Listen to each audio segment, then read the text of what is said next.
welcome back to But Why the Podcast, and today we're diving into more shonen with Hunter or Hunter x Hunter or Hunter by Hunter. I'm sure Adrian will tell us how to pronounce it.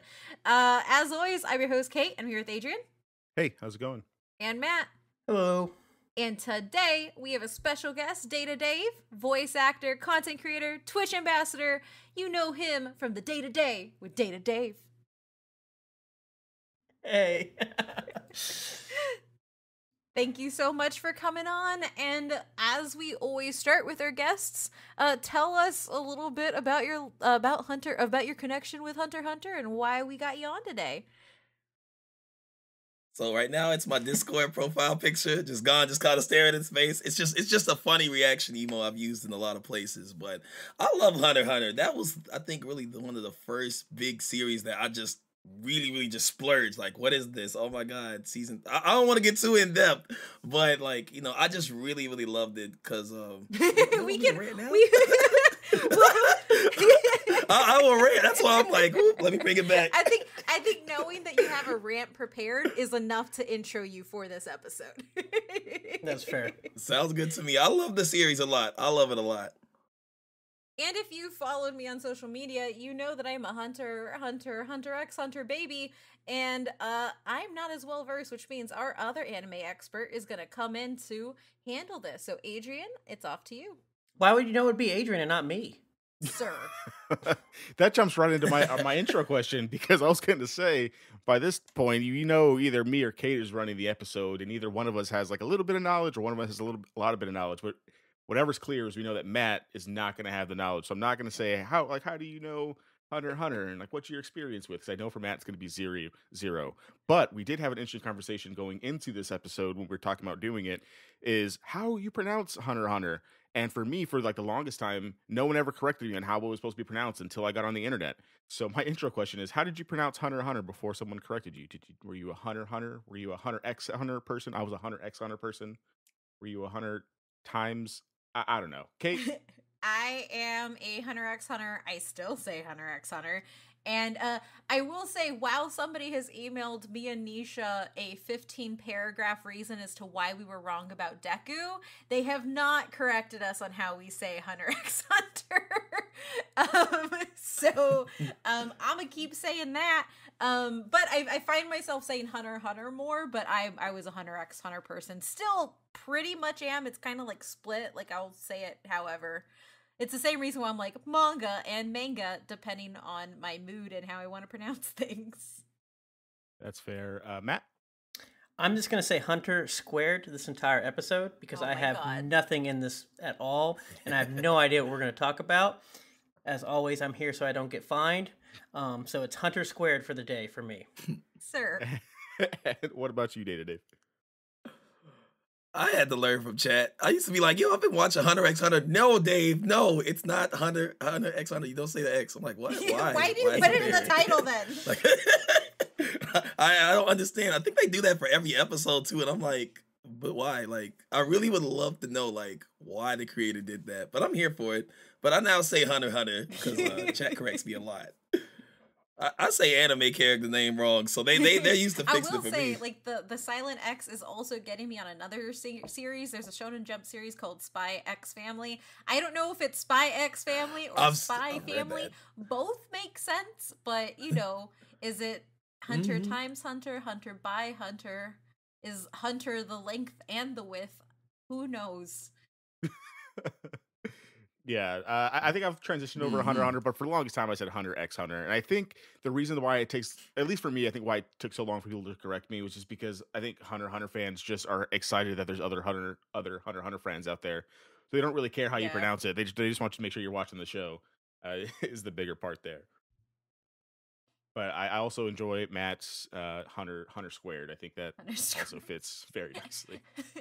So as we usually do, we'll do a little bit of the background history about kind of how the manga and the anime started, and we'll jump into the stuff. If you know anything about Hunter x Hunter, there's some weird stuff. This is not a One Piece episode where the manga like just did stuff for years, just never stopped. This dude stopped a lot and continues to stop a lot. So going to be a little bit different than what we heard in our One Piece episode. So Hunter x Hunter stylized as Hunter x Hunter, but it's pronounced Hunter x Hunter, is a Japanese manga series written and illustrated by Yushiro Togashi. It has been serialized in the Weekly Shonen Jump since March 1998, and although the manga has frequently gone on extended hiatus since 2006, as of October 2018, there are 380 chapters collected in 36 volumes. So, quite a lot of material, but over a very, very, very long period of So time. I guess for everybody here, have you all read it or do you watch it? I have only watched it, and I'm gonna talk about why I've only watched it later on. Oh, I've done both actually. Like, I've read. I think it finally caught up to where I stopped reading because the series rarely updates. I think like every couple months. Yeah, and I read a little bit of like the manga like when I was younger, but from what I heard from everyone who was excited about like what was going to happen in the anime, they're like, yeah, it's pretty accurate, especially like the second anime series. So I was like, yeah, well, if I'm already getting it pretty accurate, I don't need to go read. I know you're gonna go books. into it, but it still trips me out that there are 2 anime series. We'll talk. I was that shocked, but we'll talk a little bit about it once we start getting into some of the but why those, because it's still popular even though having those 2 series. So the story itself focuses on a young boy named Gon who discovered that his father, who left him at a young age, is actually a world-renowned hunter, and hunters are basically licensed professionals who specialize in fantastical pursuits such as locating rare or unidentified animal species, treasure hunting, surveying unexplored places, hunting down lawless individuals, etc. Basically, like, you get a badge just to be like a badass, and you get to go do almost anything you want.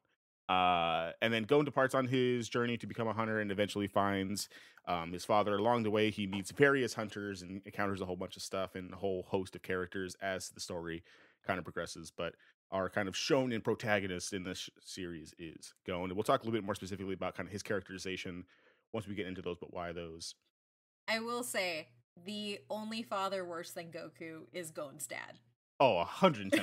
Yeah, he is not a good person. Yes. He's like literally definition of deadbeat dad. Like, definition. Also, further proof that you can't be a shonen protagonist and have a good relationship with your father. Yeah, nah, that's not how that works. Yeah, that man been dashing and dodging for like multiple seasons. Like, yeah, you can find me. What you do is like, oh, good to meet you. So I'm gonna go. Cigarettes and never came back.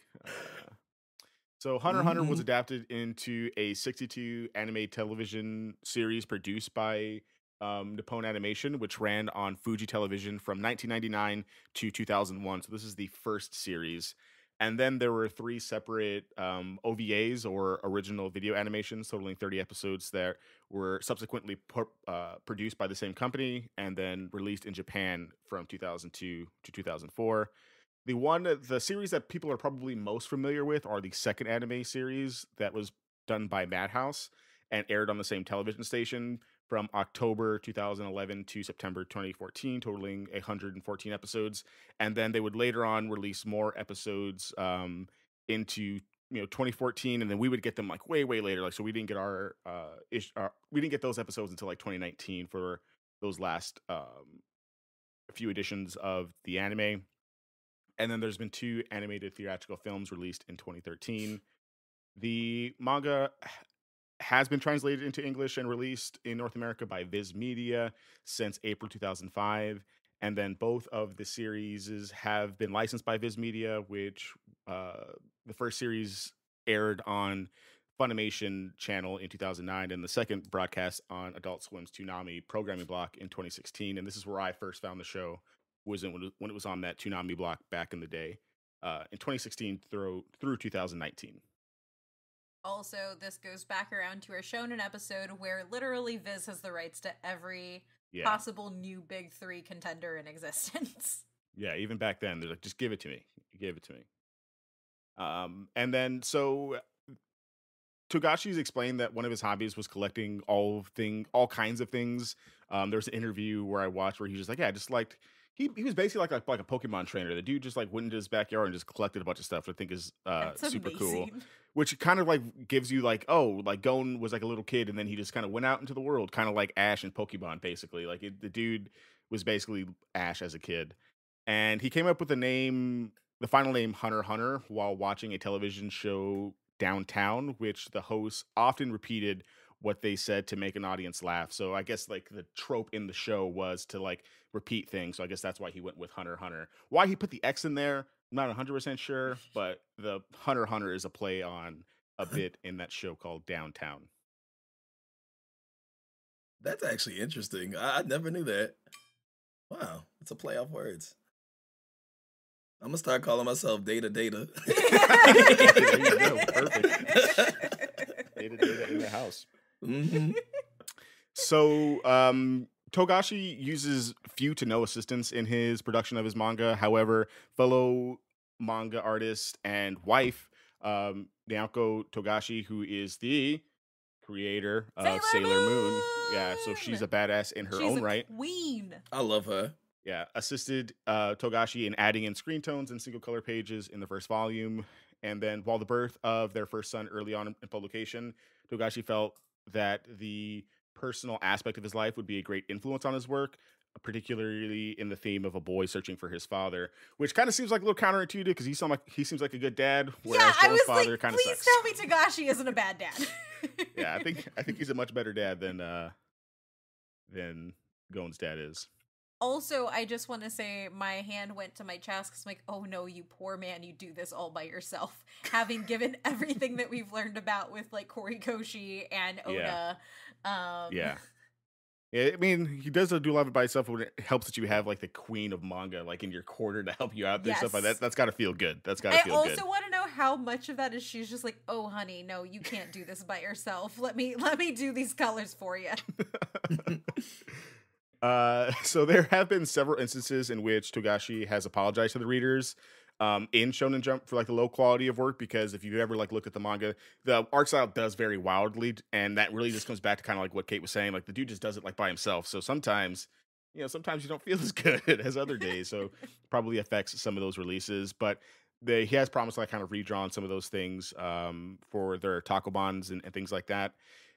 In addition to the publication history of Hunter x Hunter manga, it's been plagued with hiatuses, which is obviously translated into the anime being plagued with hiatuses, of course. So after returning from a 2-year hiatus in June 2014 and joining the English language weekly Shonen Jump lineup, the manga went on another 2-month hiatus later.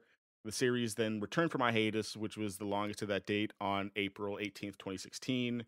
And however, after just 2 months later, Hunter x Hunter began another hiatus in the same year. Came back in Hunter x Hunter fans. Oh my god. Yeah, it's been rough. Yeah. It came back in 2017, and again, just for 2 more months, it was out. Then the series went on hiatus again, and then planning to return later at the end of the year. The series wouldn't come back until 2018 before going on another hiatus a couple months, like 4 months later that same year. And then after another 5-month hiatus, the manga will return from resumed publication in September later in 2016 and stayed on until 2018 before entering into kind of the hiatus we're more or less in right now. Togashi, get you some assistance. Oh my god. Yeah. So what is it right now? Is it on hiatus? Is it not? It is on hiatus because we haven't had anything in quite a while. The only reason why it doesn't seem like it's like on such a long hiatus right now is because we didn't get the dub until like 2019 here in the States, so it feels a lot shorter than it has been. But the last actual time the anime aired was in 2014, so they haven't even animated the later editions of the manga that led up to this latest hiatus. So I do want to say, like, I know that like anytime Nisha has come on the show and you two always bring up Berserk and Hunter x Hunter, I'm like, oh, Hunter x Hunter, yeah, cool, hiatus. I didn't realize it was this many. Yeah. So I want to know then, like, especially from, I guess, Adrian and Dave at this point, how have y'all been able to stay fans with all these hiatuses? Because I would have probably got, like, lost track of things. I love the show, honestly. I really do. I stopped reading the manga because it's like, ooh, a new chapter. All right, well, I'm sure I'll hit my next birthday before the next one comes out. It just takes forever. So I stopped reading, but I really, really just love the progression and storytelling of the show. So it's really great. Yeah, well, I definitely want to get into like why people keep coming back around to it and kind of like the larger but why though of like why this show works, because I don't know if most shows could do like what this show is doing. I don't think I mean, I think Dragon Ball Z is a good example of, it wasn't around for a long time, came back with Super, and Super wasn't as widely loved as um, Z was. But when Hunter x Hunter comes back, everyone loves it again. Like, it's not like there's like a lull in whether or not people like it or not. And I think that comes to a lot of the themes that it does cover that we'll talk a little bit more in the but why though part. But yeah, definitely see what you're saying for sure. Because I don't know, it's hard out there. So you just expect being hurt. Expect long lapses, and then dad comes back for your birthday, and then you're happy again for a little bit, and that's basically hiatus how x it is. hiatus, or shall we call it hiatus? Hiatus. Yeah. So we'll definitely get into that. I was gonna say maybe the whole connection between father and son is that readers are his son and he is the dad. We're going after him like, come back. Yeah, you'll find me next year. Yeah. All right, time to go. This is real meta, and I'm really like concerned with the rest of this episode. I'm having a little bit of a crisis over here now. But that's really all I kind of have in the history of it, because the first but why though kind of shows the kind of like longevity and the success of it. But if there aren't any other questions, we'll jump right into those but why those and start talking about why Hunter Squared is so good. Okay, so first but why though I have mainly it's a successful franchise, but I think this really shows that you can be a successful franchise without having 1,000 chapters like over like 30 years to be a popular anime or manga back then and even today when they were at their peak. So despite the hiatuses, Hunter x Hunter is really, really popular and in a variety of settings. For the manga itself, it has sold 78 million copies as of 2019, putting it number 5 on the all-time selling list with only 36 volumes. And then for perspective here, there's only 5 mangas ahead of it on that list that have less than 36 volumes. So Demon Slayer, that ran from 2016 to 2020, Slam Dunk 90 to 96, Fist of the North Star 83 to 88, Touch 81 to 86, and Astro Boy 50 to 68. So basically, like the big mangas from the 80s and the OG manga in Astro Boy, and then Demon Slayer, which basically just shattered records for its 4-year run, and will probably end up being one of like the highest selling mangas like of all time. Yeah. In time. So that's pretty good company to be behind when you think about its hiatuses, how long it's been around, and how little there is to actually read compared to some of the other big 3 mangas. Yeah. So question. Yep, go ahead. I was gonna say, so question, like given like this info, and I just want to know what everybody's personal big 3, because like obviously the original big 3 are One Piece, Naruto, and Bleach.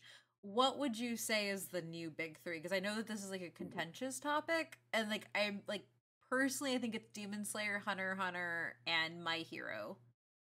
But I don't know what y'all think. DataDave? I gotta think about this one. I agree completely with My Hero and Demon Slayer, because that, like, I think Demon Slayer broke some type of charts with the movie over there. So those two, I don't know about Hunter x Hunter, because it's like, it's just because it doesn't update. It's like, it feels like it's older, but I don't know if I have a third series that's big yet. So I gotta think about the third. What about you all? Yeah, I mean, I definitely think that the first 2 are a thing. I think it's always that third one that's always like, well, what do you put it in? I don't think I can place Hunter x Hunter here, mainly because the way that I see it as like the ugly stepchild to the original big 3, like Yu Yu Hakusho was. That's fair. I love it. I thought Yu Yu Hakusho it. was like, the shit, and everyone was like, Bleach and Naruto. I'm like, but dude, Yu Yu Hakusho slaps. That's how I kind of feel with Hunter x Hunter. So I think that it's like that ugly stepchild of like the big 3, where we're still kind of waiting for, I don't know. Hunter x Hunter's the cool cousin that doesn't come take the family photos, but everybody really likes. Yeah, that's what it feels like to me. When they're not on hiatus. Yeah, the cousin that only comes to like the family reunion like every like 5 years, but as soon as he does come, everyone's in love with him. That's what it feels like. Yeah, so I don't know. I mean, it's kind of up in the air. I don't know. People are really up on Fairy Tail. I'm not. People are really up on Black Clover being the next one. I forget Black Clover. We got a third coming in here. What's your third, Dave? I'm gonna be that guy. I'm just gonna throw One Piece there. It's just gonna go on forever. Yes, it stays. It will never leave. It will never leave. Nisha, I'm sorry. I know I did the One Piece episode, but you can't be running forever and then still be in the big 3. That's not how that works. It's not fair. That's not fair. Just out-age everybody. That's not fair. There's In a that case, manga I was like, there's a manga Instagrammer that I follow, and she has every volume of One Piece so far. Oh, She wow. is 96 volumes, is as tall as her, and she's like 5'6". Oh, jeez. So, yeah. Thanks, One Piece. Yeah. It's gonna fill up that room one day. The thing is I can't even argue with Dave because it's current, like it's new. Yeah. It just never ends. Like One Piece is gonna be like, I will outlive your series whenever you want to start. Yeah, there's also just so many good like manga out now too that it's much harder to make that argument where when we were growing up and there was only like 3 anime like on TV anyway. So much harder debate now, I think. But definitely One Piece, definitely or not definitely One Piece, sorry. Definitely My Hero, definitely Demon Slayer. I guess One Piece if you want to keep on going forever. Oda, finish it already, man. Yeah. Oda, please. Take a break. Take a a break. hiatus, if you will. Take a break, please. Never, Tag never, Togashi never. in. Let Togashi come back and do Yeah. his. And Yeah, so another big part of those hiatuses is one of the big reasons why we have 2 animes and why we don't have just one big long-running anime. So the first anime in 1999, this isn't necessarily a Full Metal Alchemist situation where we kind of talked about in our Full Metal Alchemist episode, like where the first one really isn't a thing and everyone really only watches like the second one kind of thing because the first one's kind of bad. The 99 adaptation actually does like a lot of things right and really does kind of fit into the 90s and early 2000s kind of shonen, but kind of lacks the larger themes that 2011 has. But I think that's mainly because it's kind of hiatuses, but also it's running alongside the manga. And when your manga is going in and out of publication, you got to throw filler in there. And everyone knows how much the anime community loves filler. And the manga community loves filler, so kind of hurt it a little bit. However, but since it was running so closely to the publications of the manga, I personally think that if you watch like I don't know if you can really do this, but I think the first part of Hunter x Hunter in 99 is much better than the first part in 2011 because I know that's the part that people like struggle to get through. But the 99 version is much more like manga accurate and honestly like darker and kind of fits like kind of those darker themes where the 2011 one is really kind of just rushing to get you to all the cool stuff like with like the Phantom Troop and things like that. So I don't know, Kate, DataDave, have you seen the original anime? I started with the later one, so I didn't even know it was much darker. Yeah, much darker. It kind of follows like and also like the art style is much different. It kind of follows like that kind of grittier, darker, like I don't know how else. 90s art. 90s yeah, art like style? kind of like Fist of the North Star, Yu Yu Hakusho kind of like art style, which some people don't like. So I'd be interested because I hate the first 2 seasons of Hunter x Hunter. They're so bad. The second one, what? I like it. I didn't like the first one. Well, the first actually, one.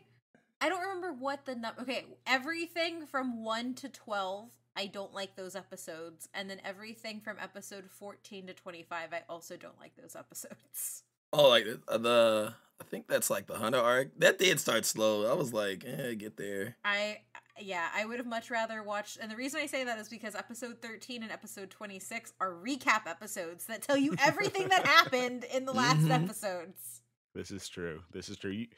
You can just watch those 2 episodes and be fine for like those first 30 episodes, which is it's fine. It's fine because all the really cool stuff happens after that. And I know, I don't personally care about I like that the first 30 episodes they're not as good as the rest of it. I just think it's hard to I don't know. It just gets good. I think the stuff builds upon itself. I can see how it could be boring, but I don't know. It's definitely very shonen anime dumbness, and I'm kind of with it. When I watched it, I live tweeted and I complained the entire time, and everyone would just stick with it. Just stay with it. Keep going. You're almost there. Get to Heaven's Arena. Basically. But yeah, like Kate said, so 2011 anime.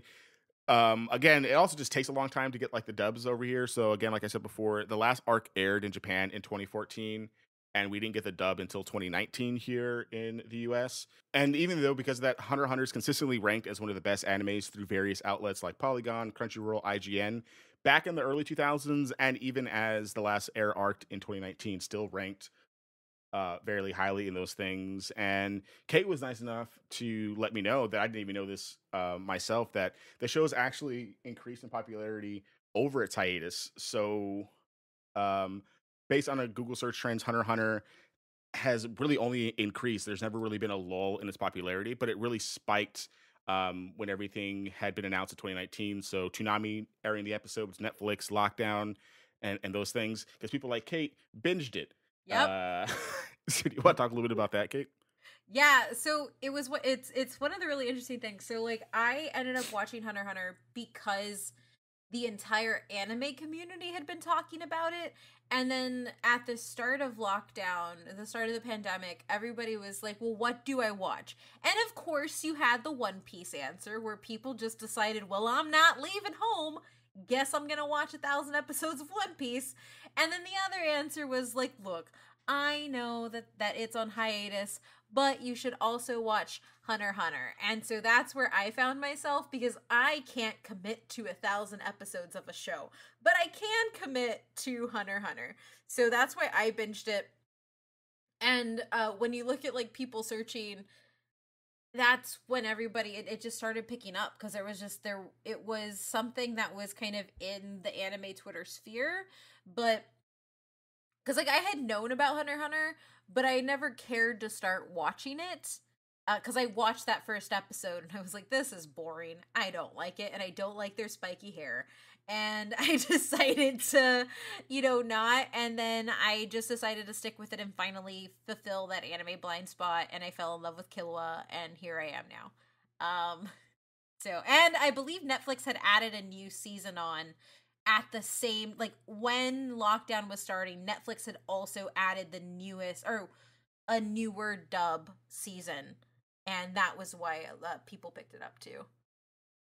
Yeah, that helps a lot. And if you're wondering like where you could watch it, you can watch. I don't know. Can you watch all of it on Netflix? Is it all there? No, you can watch half of it on Netflix, and then the rest is on Crunchy, I think. Yeah, I've been watching, like going back and rewatching episodes on HBO Max, because HBO Max has like the Crunchyroll thing on there. So if you have HBO Max, you could watch it. If you have Crunchyroll, you can watch it. I think Netflix and Hulu only have like half, and then on Hulu only like half of the episodes are dubbed. So if you are a sub versus dub person, then you're probably gonna have a hard time watching it on Hulu if you dub. But Crunchyroll's part of HBO Max has all of it. So kind of moving on from there, we'll get more into like the 2011 / like the manga stuff in the next But Why Though. But so there are a few video games, 10 Japan exclusive video games based on Hunter x Hunter, many of which we've never seen here in the States, unfortunately. However, they do have a pretty big range. Again, I've never seen or played any of them, but they range from role-playing games, strategy games, to action to adventure.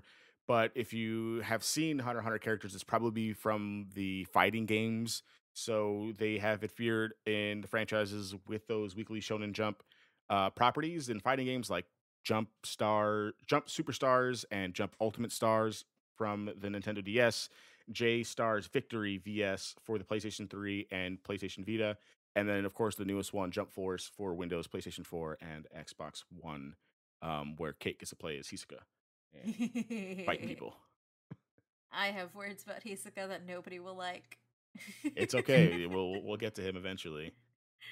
In addition to not just like video games and like the media, they also now, especially in this kind of day and age, lots of merch, current collaborations with streetwear brands. Kate, do you want to talk about the streetwear brand stuff? Because I know that is your jam. Yeah, so Atsuko and Hypeland, which are two of the largest streetwear brands for anime, they continually have new Hunter x Hunter, or Hunter x Hunter products that are done in full support, like with they're officially licensed. So ultimately, like when all of this happens, you end up getting more stuff, even though it's on hiatus. And then Super Groupies has like a line of bags and everything. Dave, do you have any Hunter x Hunter merch as a fan? I actually don't have any, but I'm looking at this now and I'm like, this looks kind of good. Yeah. I'm like, that's nice. I didn't know it's official. Yeah, Hypeland just released a new collection that has like sweats and hoodies, and they're like these ridiculously cool like tie-dye ones. So yeah, that's a thing that is happening, even though we haven't gotten anything new from Hunter x Hunter in years. All I'm hearing is apparently you're supposed to play Jump Force and all this gear. Is that correct? Pretty much, that's what you do in between hiatus, I guess. Yeah, and Kate was nice enough to like link some of these in our show notes. So if you're a patron who gets our show notes, there's some really cool stuff here. To be honest, like I'm a little upset that this giant throw blanket, is out of stock because it looks kind of cool and I want it. So lots of really great gear there. However, you know what we're really here for, and that's the musicals, which Hunter x Hunter actually has two of them that are very, very in depth. DataDave just squished and look a little surprised. Musical, okay, interesting. Looked a little surprised. I was also surprised. So there is a musical called Musical Hunter x Hunter. So Hunter x Hunter was originally performed during December 2000. It is the original story that appears to take place in between the York New City arc and the beginning of the Green Island arc. And I left a link in the show notes to the musical itself. It's something. It's something, man. And the link in our show notes goes directly to like a Hisaka like melody thing where he's just singing by himself and he's like controlling the dancers and stuff. I'm not gonna lie, it's pretty good. It's pretty good. Sounds cool. It's this is the whole thing. You can watch the whole thing. It's like on 2 here. hours or something like that. You can watch the whole musical, and it is subbed, so you can follow along with everything that's going on. And if that's not enough, there's a second one that was performed in August 2002, and is basically a retelling of when Karapika and the troupe go to fetch Killua and from his family estate at the end of the Hunter exam. And that also, I think, has like a lot of the same characters and is more Killua focused, but also still kind of crazy. Like there's like a whole like song thing where like Killua, come back to us, like come, we love you, kind of thing. It's adorable, and it's the most musical I've seen from our musical talks on our episodes. So, and to add some context here, Dave, it became a running joke that we now have to see if anything that we cover has a musical, because we found some ridiculous ones. Like there is a Tom and Jerry musical, Really? and They don't even talk. It's Nightmare Fuel. It's Nightmare Fuel. Real bad. It's from Argentina. Well, what the best thing we find out if you don't have a musical is then you end up finding more weird stuff. Like I found Mario on Ice from like 1988, which is just as wild. Also Nightmare Fuel, but it also had like Jason Bateman in it. And Really? It's weird. So we find some weird stuff when we do our deep dives. And musicals are either Nightmare Fuel or, I would watch that. Yeah, and in addition to a musical, they actually have a live action play called Real Stage Hunter x Hunter, and it's been performed 16 times in Tokyo in 2004, and it's basically a retelling of the Phantom Troop finale in York New City, and it's super dark, y'all. Like this one, I don't know. This one doesn't have any subtitles, but like just the intro is super dark. I kind of skipped around like the playlist of stuff. It's pretty dark. If you're into it, go for it. So that's all I kind of have for that. So we can move from here. We'll move into kind of the larger aspects of the anime themselves and kind of why it does so well. I'm gonna keep it like spoilerly light, as I tend to like to keep it with these shows. But is it it's been around for a long time. Yeah, we we need. Keep the big things hidden, but I gotta talk about some folks. No, I'm talking like, about, I have to talk about Crollo, Adrian. Yeah, no, it's fine. Dave has a rant, and so we obviously need to hear all of this. I'm sorry, like the big moments at the end with like Gon. I don't think we need to talk about those. Those are like really powerful moments that should be like experienced as they happen. And it's also fair. Like still kind of like going technically, kind of still going. So but we'll talk about like a lot. Eventually, it will get going again. We'll talk about like the larger themes and kind of like the big characters for sure. But it's not like Full Metal Alchemist, like where it's been done and it's not coming back kind of thing. And also it does things a little bit differently. So I don't want to. I'm like loosely calling this like, but why though in and of itself, kind of like the destruction of like a shonen anime. And I'm doing it like loosely because we don't know how this will end. So it could definitely go into like, we're just gonna go back into tropey shonen anime tropes, and then that's how we're gonna finish our series. I don't think that'll happen. But I don't want people to at me on Twitter about like actual deconstructions and kind of like big brain things. I'm just saying like this isn't your normal shonen anime. Is kind of like where I'm trying to go here. So for most shonen anime, you basically just have like the power fantasy trope, right? Where our main protagonists have some kind of like superhuman or Superman-esque kind of quality to them that makes it so like they're gonna win at the end of the day. Like, Goku being Goku, like he's the face of the franchise, he's always gonna win the fight at the end of the day. Naruto has like the fox spirit, Luffy has like the gum gum fruit. Like those things that just inherently just make them more OP than anyone that they're gonna face, so they'll eventually kind of get to it. And interestingly enough, Togashi is actually the same person who does Yu Yu Hakusho, so his work here kind of follows a lot of those same lines where they just tackle the protagonists a little bit differently, where they're not like just this kind of overly powered thing. So, for example, like Gon isn't a super being. He doesn't have a special way to control his magic that he possesses, that only he can possess. He isn't like the chosen one. He isn't just randomly following into his powers. He's not getting his powers from some other person kind of thing. He even doesn't really even win most of his fights. Like I think like I don't know, I'd have to like look at like the statistics for it, but I'm pretty sure this dude loses like 60% of his fights, or like only wins like 60% of his fights. Like this dude gets his ass kicked a lot. And while he does kind of have like that cheeky optimism attributed to like a Goku or like a Naruto type character, I would argue that he differs in kind of being kind of how vulnerable he is. As he's like often not displayed as like the strongest person on stream. So his progression is much more about like him as a person than him like going to Super Saiyan or unlocking, some other otherworldly power. Really just more about him being a person. So, and further than that, like he, like Yusuke Urameshi in Yu Yu Hakusho, sometimes does some like unshonen protagonist like things. Like we were like, hey, like that wasn't a good thing you should have done. Like you're supposed to be the good guy. Like don't do stuff like that kind of thing.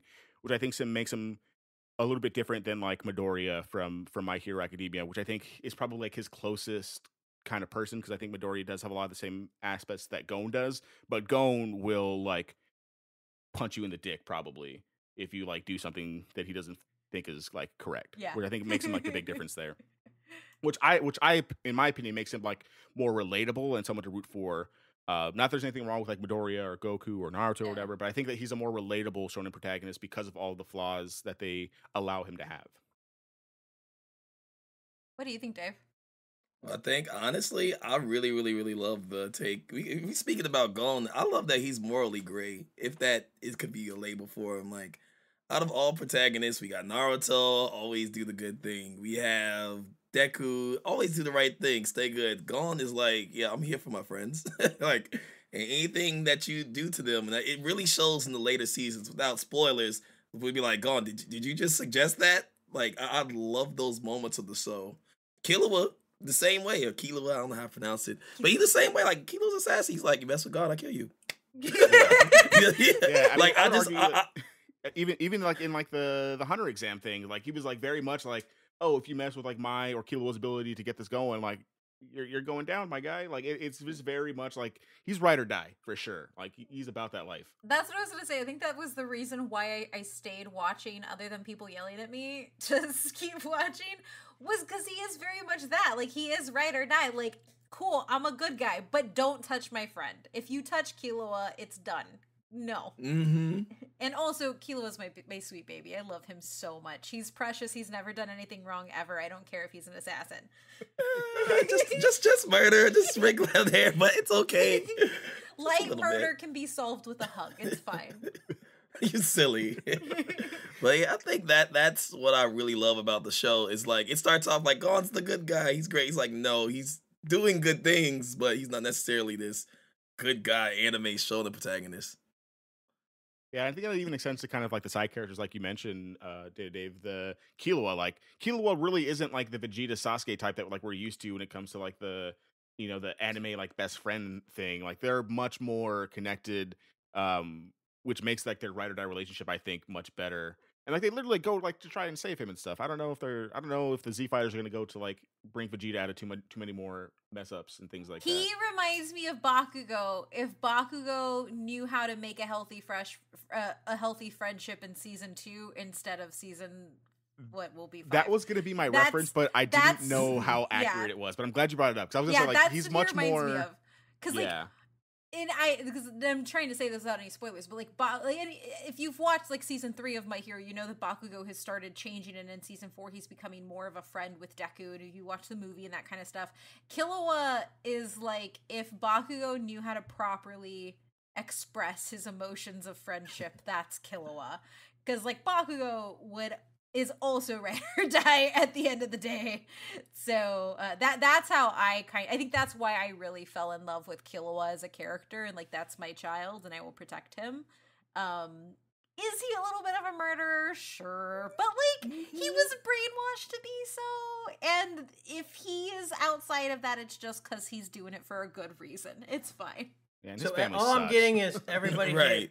Everything I'm getting here is everybody is all about like protecting my friends over doing things good, correct? Correct. Yeah. Well, you do good things, but like also okay, because like it's almost like if you see Batman, like Batman has lost people in his life because he refuses to kill somebody. And then, like, the same thing kind of happens in shonen. Like, Deku, as much as, like, you want to say the sweet baby boy could do it, like, Deku needs a Bakugo because Deku can't do the kill shot, ultimately, because he's so inherently good. Whereas both Gon and Killua would equally take the kill shot for each other and the other people around them. Versus, like, because usually in shonen, you have the rival, because the rival does the morally gray things that your protagonist or that your hero can't really do. So, like, they're the good, I don't want to say anti-hero, but, like, they're the good guy who can do bad things, whereas, like, in Hunter x Hunter, Gon is equally capable of those things. Yeah, most of the characters in Hunter x Hunter, Matt, like, overall, and we'll kind of talk about this when we get into the villains, but a lot of them are kind of, like, morally gray. Killua is just morally, like, dark gray. I think is kind of where he falls. Because even like Kurapika, like for the longest time you see Kurapika as like the strong silent type, but then dude snaps off and like starts like murdering people. Like, I love that arc so much.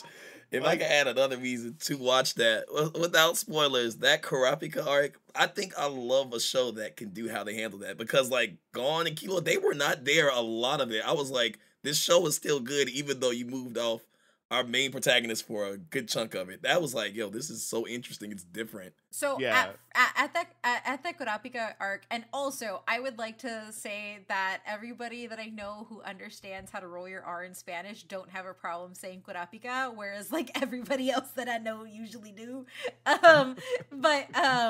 No, so like the Kurapika arc, I almost checked out because like I don't want this, I don't care, and then it was like, yes, you're going there, okay.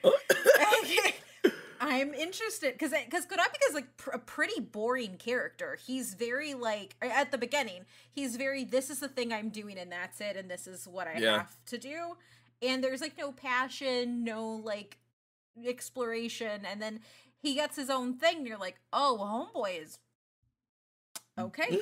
One, he's seen some things. Two, he's not gonna play. Like, and even within that arc too, like just how they handled it, it wasn't just without. It's so hard not to talk on specifics, but like it's not just okay. We need the protagonist to be the villain. Like they finessed and worked things out and did shifts. We'll say that I was like, this is how y'all gonna resolve this. This is beautiful. Like it's just so interesting on how they play things. Yeah. It's like Piccolo. If Piccolo just like snapped off on the handle, and you realize that, like, oh wait, he's actually not just like the strong, silent, like, you know, ride or die. He's like the strong, silent ride or die who will snap and break your neck. Which is, you know, I think it's a lot of, actually, when we like compare Hunter x Hunter to other shonen, there's a lot of murder in Hunter x Hunter. There's a lot of murder. That's all I've got out of all this. There's a lot of murder. It's gonna be the last part, and that's gonna be like the last bullet point. Because like DataDave said, there's a lot of murder. Because like DataDave says, sometimes they'll swerve you, and they'll swerve you in like a dark direction, and you're just like, okay, I buy this. This works.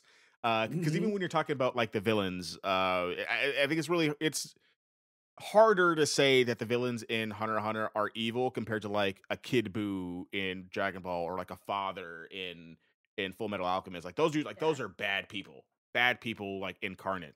But you know, you have in anime and manga in like the early 90s, stuff is pretty much kind of just one note. Like as much as like we love like those villains in the power fantasies because they look cool or whatever the case is. It's usually just bad guy shows up who's really powerful, main character powers up, and then they beat the character, and it doesn't really matter too much what their backstory is.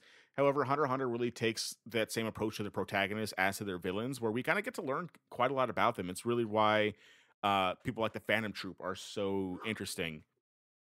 Because a lot of the villains in Hunter x Hunter aren't obsessed with beating Gon the way that like Frieza wants to kill Goku. Hisoka's like obsessed like a little bit of a different way, and I'll let Kate talk a little bit more about that.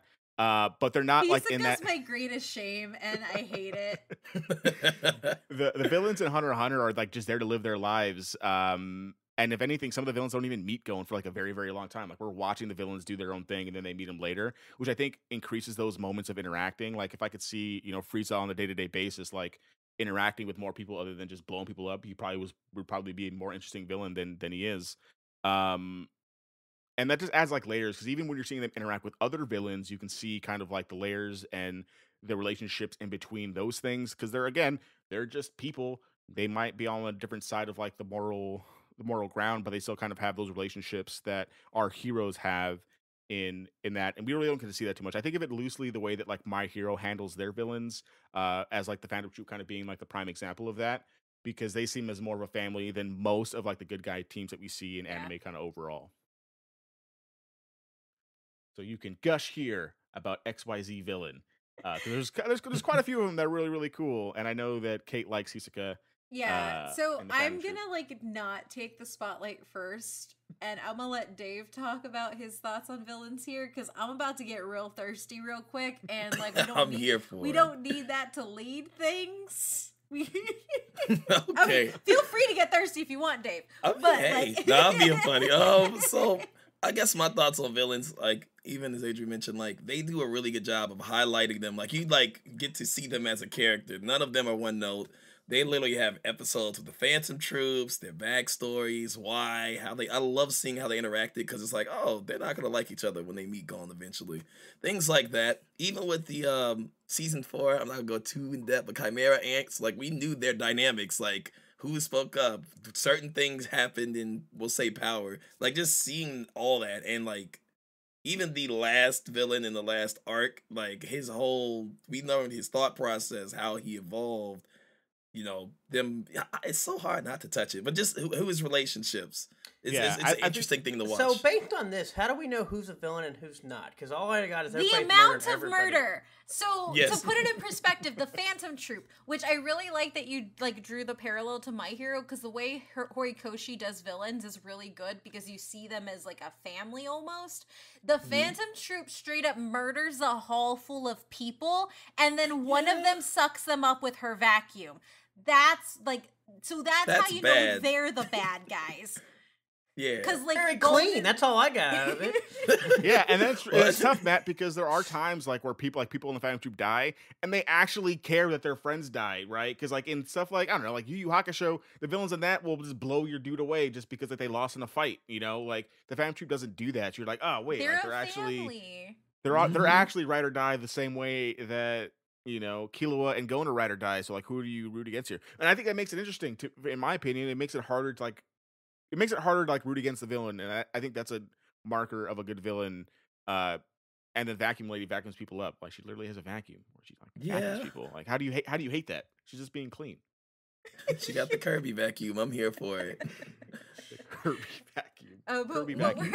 I didn't know if you were done yet, Dave. Before that's really the thing. Just really seeing those dynamics, and just like they just don't deal with villains the way they typically would in a shonen show. Like you need to just beat them. Like no, they're probably still going to be around in most cases. Yeah, and I think Hisoka's so.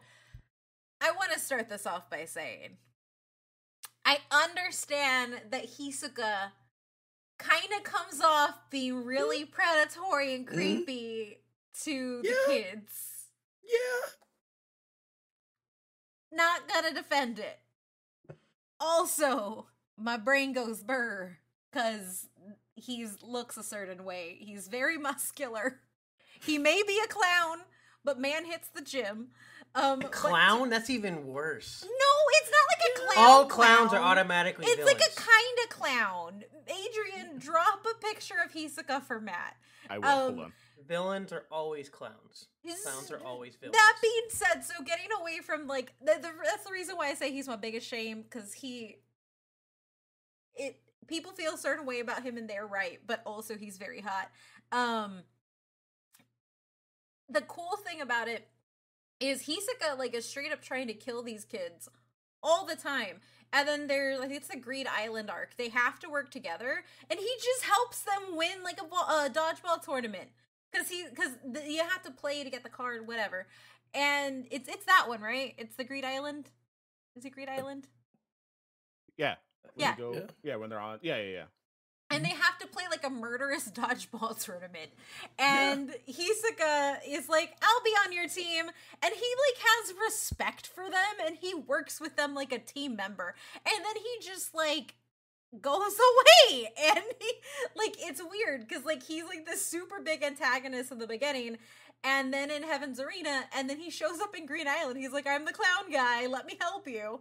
And it's really interesting because it shows that there's like a bigger dynamic because Hisoka isn't technically a bad guy, like a bad guy. He's a hunter. Like he's the same class of people that they are. Like he goes through the hunter exam with them. And so like it's really weird because like when you look at like the villains in Hunter, a lot of the times it's kind of like hunters who just go too far. And, like, you have to understand that, like, your main characters are a part of this class of people that kind of just get a license to do whatever the hell they want to do. And that can go a whole bunch of different ways. And to even, like, hop on that point, you make a very good point. Like, honestly, this might be a hot take. I just thought about it. Hisoka's literally just like Goku, just with murder and a little bit of a thirst. We'll call it thirst, but, like, he's literally just Goku. Like, he just wants to fight strong people and kill them. He's like, oh, you're really strong. Let's fight. Like, he has a chance to kill Gon, and he doesn't because he's like, I just want him to get stronger. Yeah, because then once he's really strong, this will be a great feeling for me. We'll call it great feeling. I'm feeling some things right now. That's a great way to describe Hisoka. It's literally the exact same. It's just he wants a really amazing feeling joy. To simplify it, he gets ecstasy from killing certain really strong people. And relief. It may just be that it's from these... People like dopamine. That's all it is. Yeah, dopamine. I love it. Yeah. I love it. He wants that dopamine release. And some of his language is very colorful in that way. Yeah. Different type of love language. On the other side, too, you also have another one of my favorites, which is Crollo, because Crollo is also sexy. And this is the cool thing about anime. I get hot villains that are also just good villains, versus, like, American media. It's like you can be hot or you can be a good villain. There's no in-between. You don't get to do both. Anime's like, you get both. Here you go.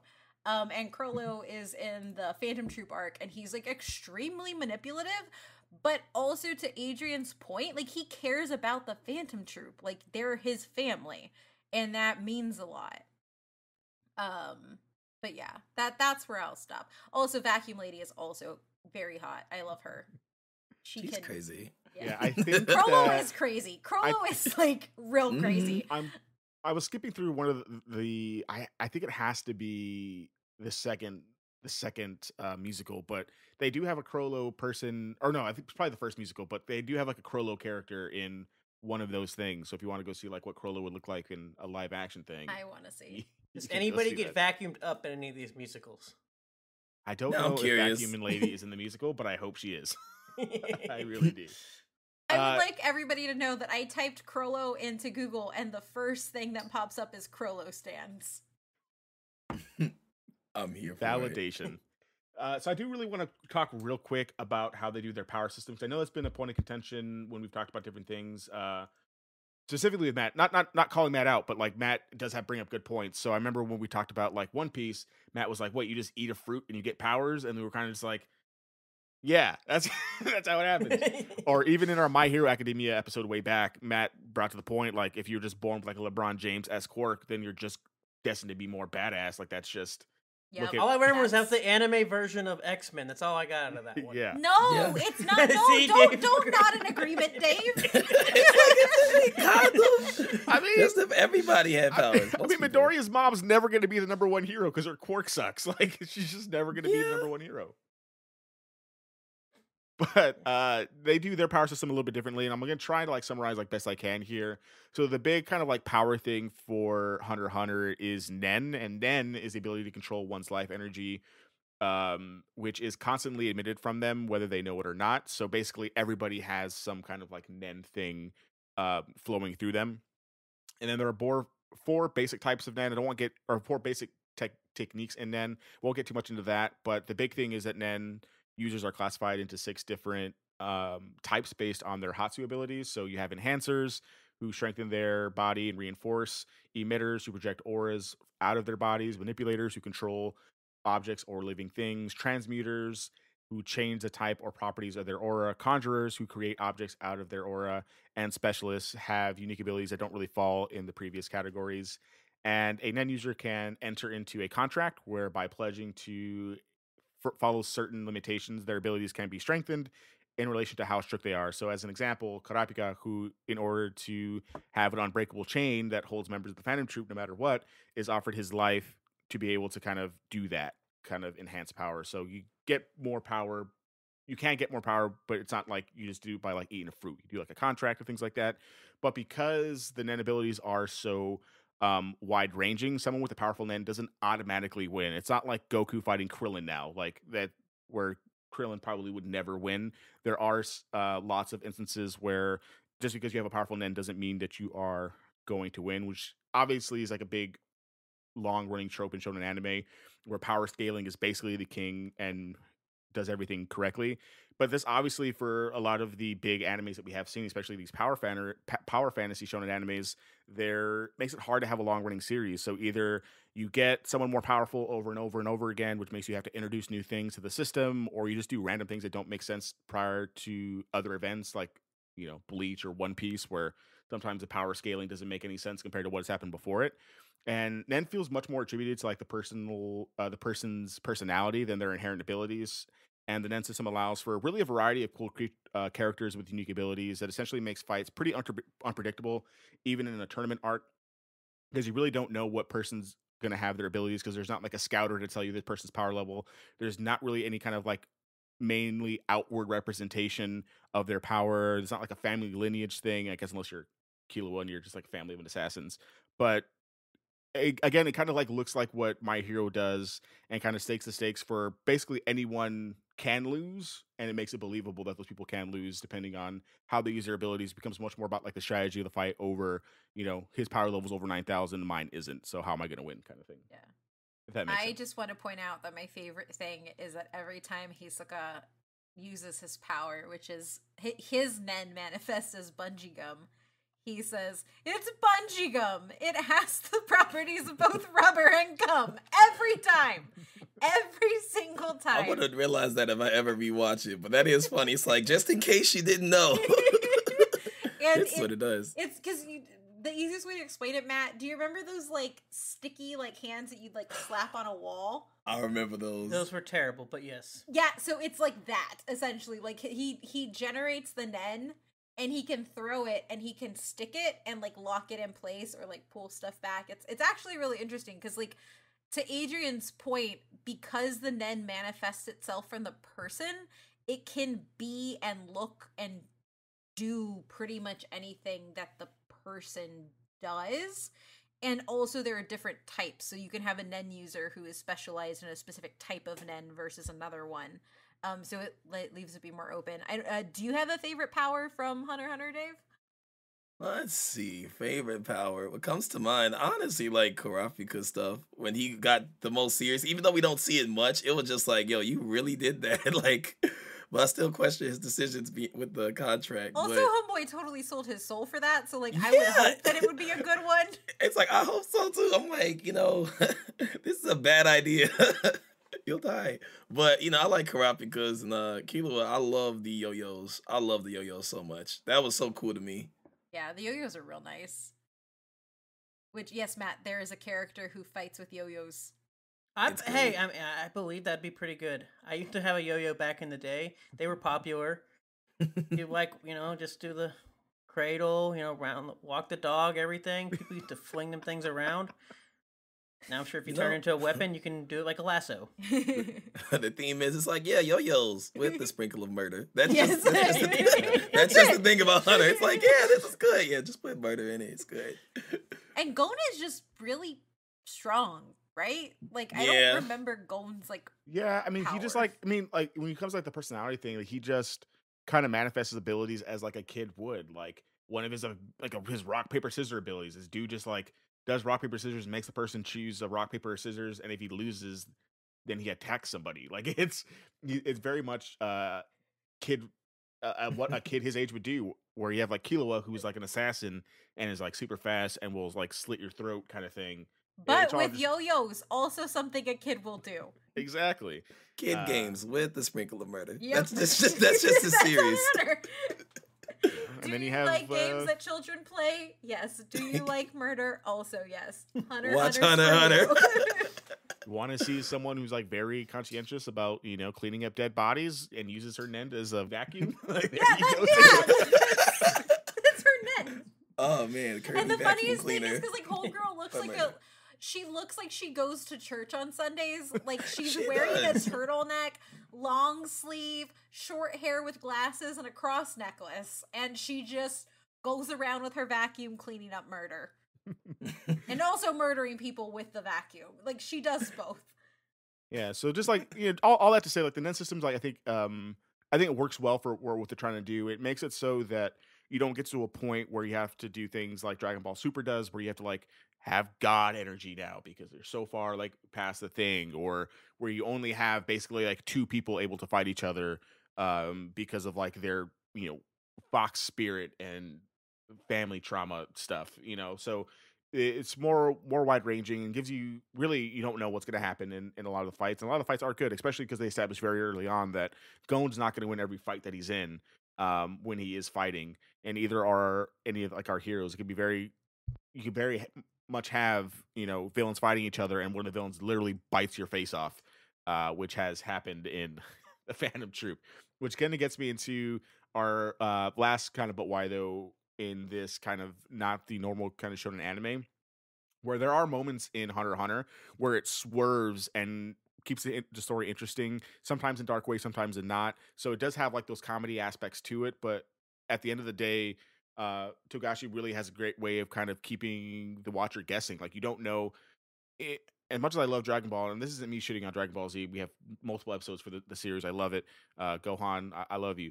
But at the end of the day, like, what's gonna happen most of the time. Like, Goku's gonna fight someone at the end and probably win. Like, it's very one note in that aspect, unless you're adding in other characters.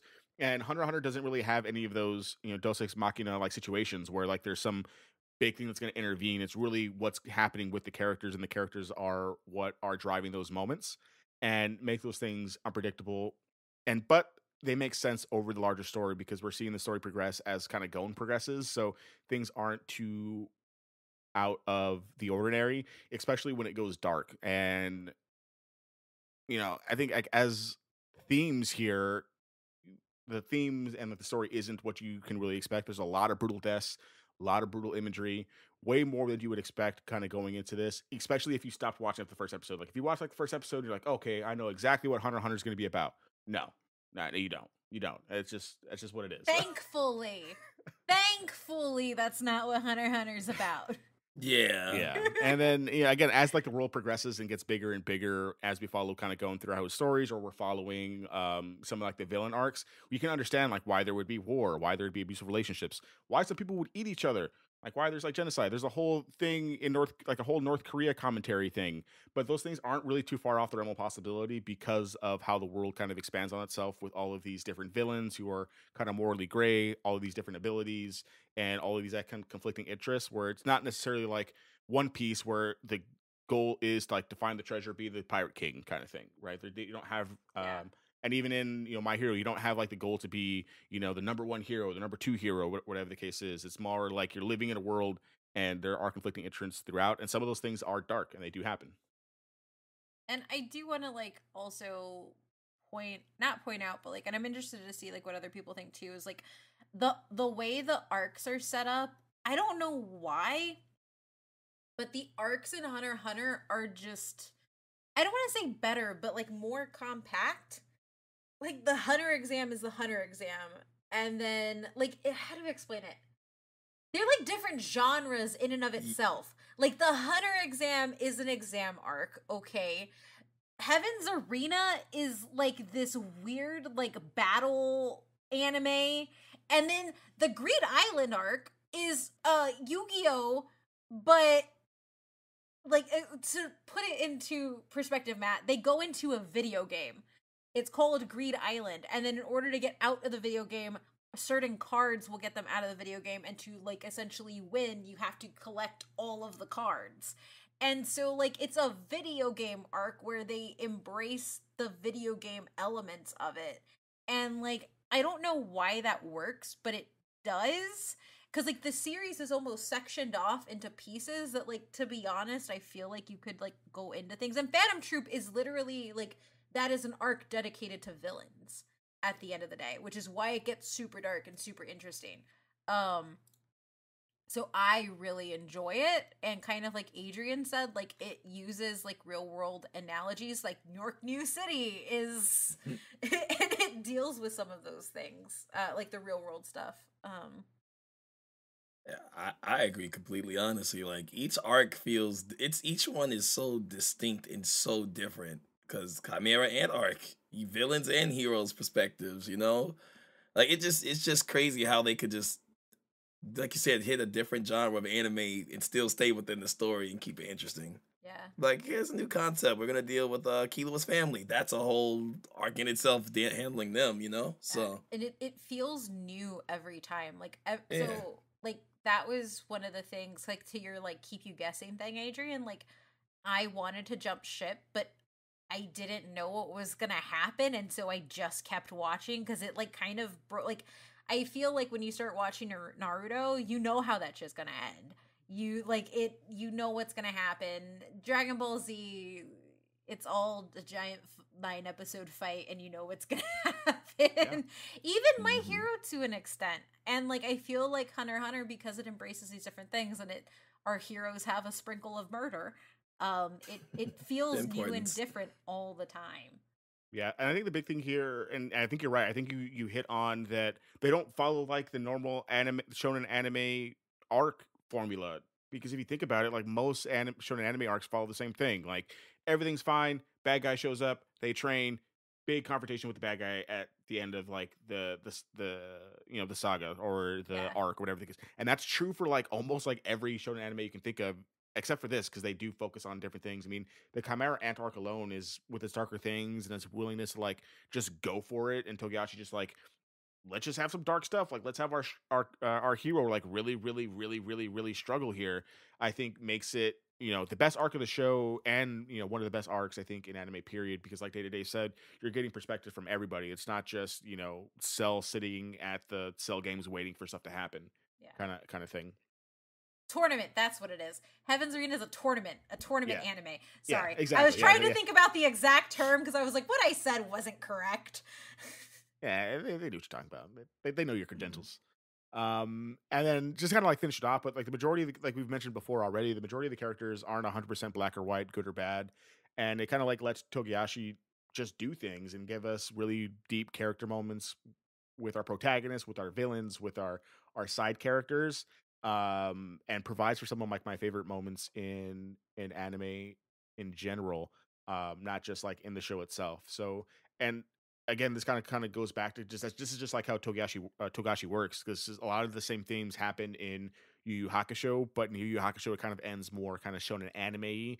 That's why I'm kind of hoping that Hunter x Hunter, he keeps going kind of like left where everyone else is kind of going right in a lot of these things. And that's kind of all I have. I know that's like a lot, and I know that we didn't like talk too much about like specifics of things, but I think this really is like, if you're on the fence, like my goal for this episode here, if you're on the fence about Hunter x Hunter and you're like, oh, I don't know if I want to watch it, go watch it. And it's different for a lot of the reasons that we said here. I don't think, I'm just gonna say it. I think that like Hunter x Hunter like walks so My Hero can run in a lot of the ways, because My Hero is like a fantastic anime for a lot of like the same reasons that Hunter x Hunter is like a good anime. In terms of the things that it does differently, and you can, if you have more thoughts on that, you can go check out our My Hero episode from a little while ago. But I think a lot of the reasons why it works so well is because it does things not like based off of Hunter x Hunter, but usually follows like a lot of the same beats in a lot of ways, from our protagonists, rival relationships, to the villains, to the way that the story builds, to the way that sometimes our heroes get their ass kicked, like bad, like really, really bad. Sometimes people's necks get broken, like, and that's like more more relatable, more real life. Gon lose an arm at one point? That dude gets his arm broken like almost every arc or something. Like something always happens to that dude's arm. I don't know how he lives. I do want to know, Dave, what's your favorite part of Hunter x Hunter? Like, is it like a specific arc, or is it how it does things? Is it a character? See, like before I did a rewatch recently, I would have said Kurapika's arc, just because like I just loved how the villains were highlighted, shown, and how they had to navigate would be the word, everything going on. So originally that, but upon rewatching the Chimera Ant arc, oh my gosh, as long as it was really, really phenomenal. So that would be my favorite. So how many times have you watched this? I've seen it twice. So like, we decided to do like with Discord to watch Hunter x Hunter, and I'm like, this show's holding up well, because like how if you wait some years and watch something really good, it's like great. I was like, this is good. I don't remember this happening. So it was a really good rewatch. Awesome. Yeah, and that's kind of all I really have for this episode. Look, stick through it, man. I'd rather have a bad start than a bad ending. And at least at this point, like if it stops right now and everything's like stops and he never comes back to do it again, we're in a pretty good spot right now. We're not getting bleached yet, so we're in a good spot. I don't think anything can fumble the bag like Bleach fumble the bag, if we're being completely honest. Yeah, I love you, Kubo, but yo. Yeah, so don't let Matt put Game of Thrones juju, witchcraft on us. We're hoping for a good fallout. I love that has become a thing, and I totally here for it. What? I don't care how good it is. I just hope it ends up being season 8 of Game of Thrones. No, Matt. Just putting that on something nowadays, it's just great. It's become a thing. It just works. So we'll kind of go through some final thoughts. Do you want to start with? We'll start with Matt. Obviously I haven't watched this. I'm honestly probably not going to watch it, but it does seem interesting because it is one of those that we just get to talk about murder all day long, which I guess is interesting. I don't know if that's a good or bad thing coming, however you feel about that. But I do think, like, if there was a shonen you were gonna like, and I already, as much as I know in my soul that you would like My Hero, I know that you won't watch it because it's just X-Men to you. But Hunter x Hunter, and I know how much you don't like watching kids in shows, like the way Hunter x Hunter does it, like it is very morally gray and deeper and not as kiddie, I will say. This may be one for you. Okay. Yeah, this is barely a kid's anime.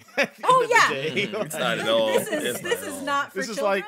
This is like Attack on Titan, like Full Metal Alchemist type, like dark.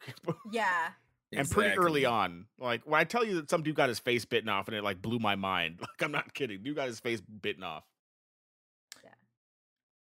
We'll see what happens. But I am intrigued because obviously it's still going, and we'll see how these hiatuses work. Maybe when it wraps up fully all the way, which so that'll be 2045, then we'll be here. One day. Look, y'all, that's progress for Matt. I'm pretty sure if that person didn't mess up Yu-Gi-Oh for you, you would be on this show because it's that good. Kate? Yeah. As a final thought and like why Hunter x Hunter matters, like I didn't really give it too much credit and I hated on it a lot because I just couldn't get into it. But it pays off. Like this is an anime that rewards you for watching it and gives you some really interesting folks to kind of root against. If you just don't want to waste your time watching all those episodes like I did, which at one point I just kept doing it because one, I wanted to watch them, but after episode 13, I was like, oh, they just recap it for you at the end of this thing. Just watch episode 13 and 26 and then go into Heaven's Arena and you will be set, and good. But yeah, I'll kick it to Dave to tell us why he thinks Hunter x Hunter matters. Oh wait, Adrian's final thoughts. That's right. Yeah, I don't really always have to. forget Adrian. I know it's okay. I really don't have too many. The whole thing's like my final thoughts really. But I think if you like, I think if you're thinking about modern anime, I think if you like My Hero Academia, you're gonna like Hunter x Hunter. If you don't like My Hero, you probably won't like Hunter x Hunter. But I think it's worth a try. And I think if you take it to Kate's example of skipping those episodes and just jumping right into the Heaven's Arena, you're going to see almost immediately why things like God of High School and things like that are so popular. Because I like God of High School, but the Heaven's Arena tournament arc is ridiculously good, and that'll really jump you off into like, okay, I understand what's going on here. So please do it. And again, like I said, I think the show walks so My Hero can run. So. And DataDave, final Data. Sorry, Data. Yes. My response is not be funny. Reason why it matters, honestly, to me, is that they just do a really amazing job of really detailing each character and each villain. Like, I just love the amount of interactions in depth. Like, we've already touched a lot of those points, but just seeing it, experiencing it, it just seems like a different take on the shonen series, and they do it differently. And like we mentioned earlier, each arc, it's completely different. And I just love that about it. So it keeps it interesting. So definitely worth checking out. Please power through the beginning if you choose to go through the beginning. It's not the type of show you think it is when you start the show. But as you go on, you're like, oh, this is interesting. So definitely check it out and give it a shot. And those are my thoughts. Awesome. Thank you so much for being here, Dave. Kate, you want to take us out? Thank you. Yeah, thanks for coming on, Dave. Why don't you tell everybody where they can find you? Oh, sure. So you can find me at twitch.tv/DataDave, DATADAVE, or on Twitter, Instagram at DataDaveTV. And if you need any voiceover work, please reach out. I literally have a professional studio I record on. So yeah. I do have a question if you don't mind answering. Sure. How'd you come up with DataDave? Oh, it's so silly. So like, I was a computer science major when I first started streaming. I'm a computer science college professor. So like, I was just chatting with my brother. I was like, ooh, like I love alliteration. It just sounds cool. Like, so I was like, oh, computer science data. I'm Dave, Data Dave. And then I started streaming every day. So my catchphrase became Day to Day with Data Dave, because it's a play on words. Data Dave, Day to Day. So yeah, that's how I came up with it. That is amazing, and I like it so much. Thank you. It's really good, and you have Stan Lee in your corner for alliteration, and also apparently Hunter x Hunter. So I'm here for it. No wonder I love this show. And if you're listening to us and you want to support us a little bit more, head on over to patreon.com/butwhythoughpc, where you get access to episodes early, all of our research notes, and all the stuff that gets cut from the episode when I yelled Jason because I don't like something what Adrian or Matt said during the episode recording.